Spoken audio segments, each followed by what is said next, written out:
नमस्कार दोस्तों, स्वागत है आज की एक और म्यूचुअल फंड रिव्यू के वीडियो के अंदर। मैं बात करने वाला हूं एक ऐसे सेक्टोरियल फंड की जो कि एचडीएफसी म्यूचुअल फंड हाउस की तरफ से आता है। 3 साल का एवरेज 44% से ऊपर है।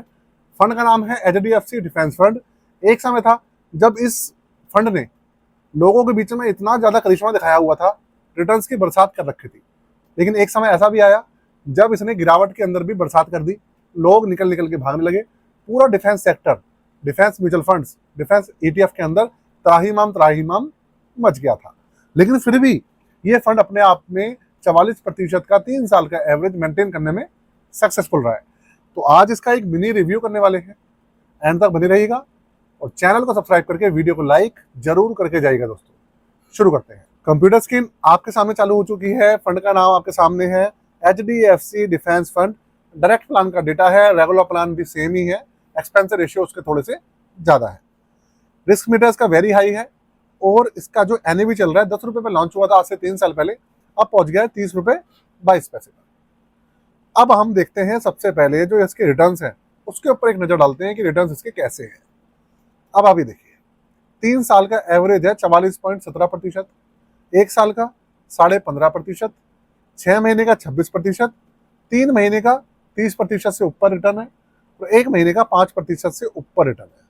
कहने का मतलब ये है डिफेंस सेक्टर के अंदर काफी अच्छे रिटर्न्स निकल कर आ रहे हैं अभी के समय में। लेकिन लेकिन लेकिन यहाँ पर एक कैच है। वो क्या कैच है मैं आपको अभी वीडियो के अंदर बताऊंगा। जब ये पूरा आपको इसका जो बायोडेटा है वो समझा दूंगा, उसके बाद बताऊंगा कि कहानी क्या है। तो ये सब चीजें आपने देख ली। यहाँ पर सब कुछ देखने के बाद आपको सारी चीजें बहुत ज्यादा आकर्षक लग रही होंगी और अट्रैक्टिव लग रही होंगी। सिंपल सी बात है ना, रिटर्न ज्यादा दिख रहे हैं, एवरेज ज्यादा दिख रहा है, 3 साल का एवरेज बहुत अच्छा दिख रहा है। लेकिन रुक जाइए, अब उसके बाद इसका जो पोर्टफोलियो है उसके ऊपर मैं आपको, तो डिफेंस सेक्टर के अंदर अभी के समय में 19 या 20 स्टॉक्स हैं। तो क्योंकि ये एक्टिव मैनेज फंड है तो इसके अंदर जो फंड मैनेजर है उनके पास छूट है कि वो दूसरे सेक्टर के जो स्टॉक्स हैं वो भी मैनेज कर सकते हैं। तो लार्ज कैप इसमें करीबन 50% है, मिड कैप 19.25% और स्मॉल कैप है 31%। इसके अंदर टोटल 23 स्टॉक्स हैं। इंडस्ट्रियल सेक्टर सबसे ज्यादा है इसके अंदर 55.48। इंडस्ट्रियल सेक्टर को ही डिफेंस सेक्टर कहते हैं, आपको बता दूं। और कंज्यूमर सेक्टर भी डिफेंस सेक्टर के अंदर कुछ स्टॉक्स उसमें आते हैं। 20.77%। मतलब डिफेंस सेक्टर की कोई अलग से आपको सेक्टर नजर नहीं आने वाला। इंडस्ट्रियल और कंज्यूमर सेक्टर के स्टॉक्स मिलकर ही डिफेंस सेक्टर को बनाते हैं। मटेरियल सेक्टर है 15.28%, टेक्नोलॉजी है 6.72%। मतलब ये जो 4 सेक्टर दिख रहे हैं इनमें कुछ स्टॉक्स ऐसे हैं जो कि नॉन डिफेंस है और कुछ सेक्टर्स ऐसे हैं जो कि डिफेंस है।